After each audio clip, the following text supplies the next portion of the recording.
Buenas a todos, bienvenidos una vez más a una nueva edición de Eurasia 1945. Soy Rubén y antes de empezar quiero anunciaros el último libro en el que hemos trabajado un total de 8 autores de la editorial HRM y que se titula General y Verne, la influencia del clima y los condicionantes biogeográficos en la guerra, entre los cuales han participado algunos de los invitados que han venido a este canal, como por ejemplo Ismael López Domínguez o yo mismo. Es más, para el vídeo de hoy me he basado en uno de los apartados del capítulo trabajado por el por todos querido Juan Campos Ferreira, al que mandamos un saludo, que se titula El impacto de las operaciones en el Ostfront 1941-1945, un episodio del cual nosotros analizaremos la parte dedicada a la hipomovilidad de la Wehrmacht. Comencemos.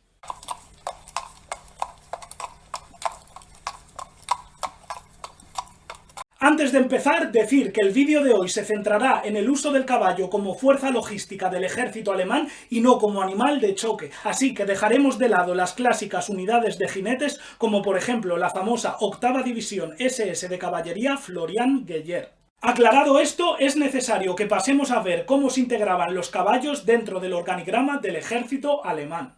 De los 3 millones de caballos que tuvo Alemania durante la Segunda Guerra Mundial, la Wehrmacht incluyó en cada uno de sus cuerpos a un total de 39.000 que, dependiendo de la unidad, se repartieron de la siguiente manera.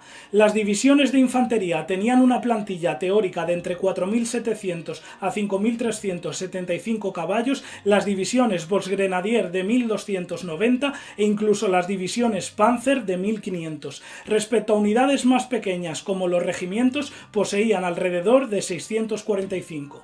Cuidar a un caballo no era fácil ni tampoco barato, pues necesitaba de 10 kilos de comida al día en comparación con el 1,5 kilos que precisaba un soldado, además de tener un personal disponible de criadores, herreros y veterinarios, y todo ello sin obviar con que constantemente había que buscarles cobijo en invierno para evitar que el sudor se congelase sobre la piel y en verano para protegerles del sol y los insectos. Normalmente, con unos cuidados adecuados, la esperanza de vida de un caballo de guerra era más o menos de unos 4 años, pero como veremos, las duras condiciones de la Segunda Guerra Mundial la reducirían en muchos casos a tan solo 2 meses. Yéndonos ya al principio del conflicto durante las campañas de Polonia en 1939 y de Francia en 1940, la hipomovilidad fue fundamental en la guerra relámpago o Blitzkrieg, pues los caballos eran los encargados de trasladar y suministrar a las tropas que se colaban a través de las brechas dejadas atrás por las formaciones Panzer y motorizadas que tantos éxitos aportaron al Tercer Reich en Europa. Ahora que hemos hecho este resumen sobre los llamados motores de heno, tal y como denominaban los alemanes a sus caballos, veamos su destacado papel entre los años 1941 y 1945. Al iniciarse la Operación Barbarroja con la invasión de la Unión Soviética, el ejército alemán disponía a fecha de 22 de junio de 1941 de nada menos que 800.000 caballos para la campaña de Rusia, una cifra que no se alejaba mucho de los 600.000 vehículos a motor que tomaron parte en la ofensiva.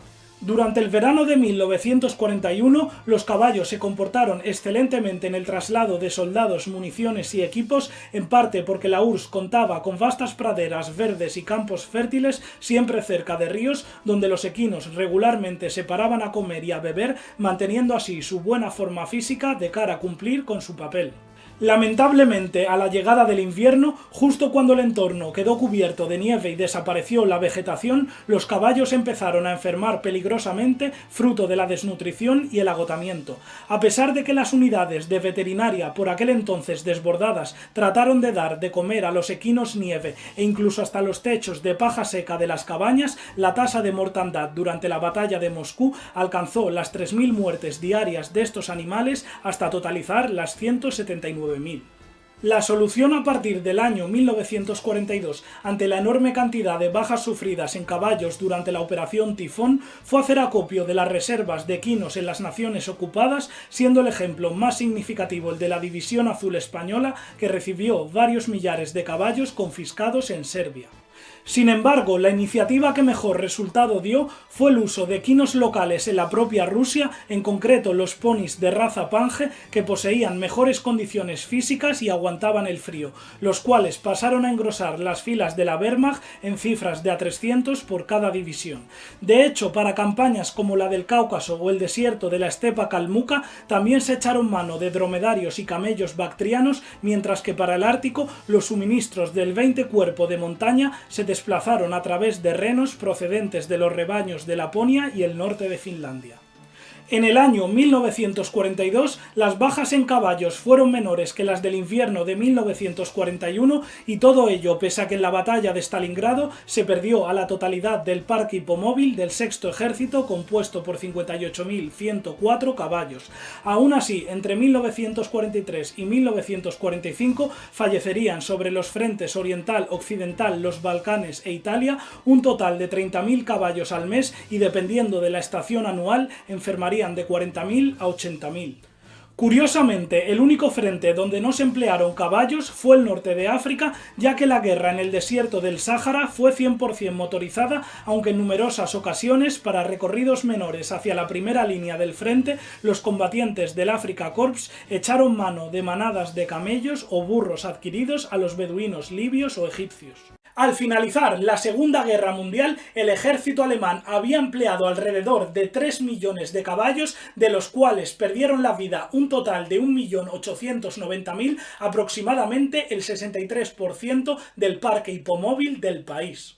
Y antes de acabar, recomendar el libro que he anunciado al principio del vídeo, El General Invierno, la influencia del clima y los condicionantes biogeográficos en la guerra, que ha sacado la editorial HRM y ha coordinado Antonio García Palacios. Ahí os dejo la contraportada con los 8 autores que han participado y sus respectivos capítulos. Elefantes de guerra en el mundo antiguo, Arturo Sánchez Sanz. Bosques y selvas, la guerra en la espesura, Ismael López Domínguez. Alejandro Nevsky, la batalla del lago Peipus y el nacimiento del general Invierno, Javier Buenadicha Gómez. De cómo influyó el clima en los asedios de época moderna, siglos XVI-XVIII, Rubén Sáez Abad. Los Alpes en la Primera y Segunda Guerras Mundiales, 1915-1945, Rubén Villamor. Guerrillas y el entorno geográfico, Juan Iranzo Hernández.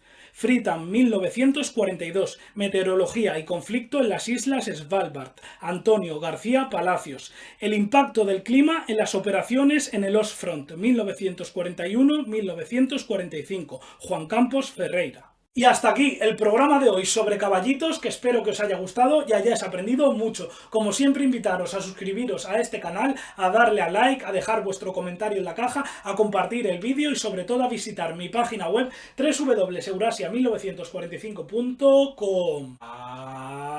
¡Adiós!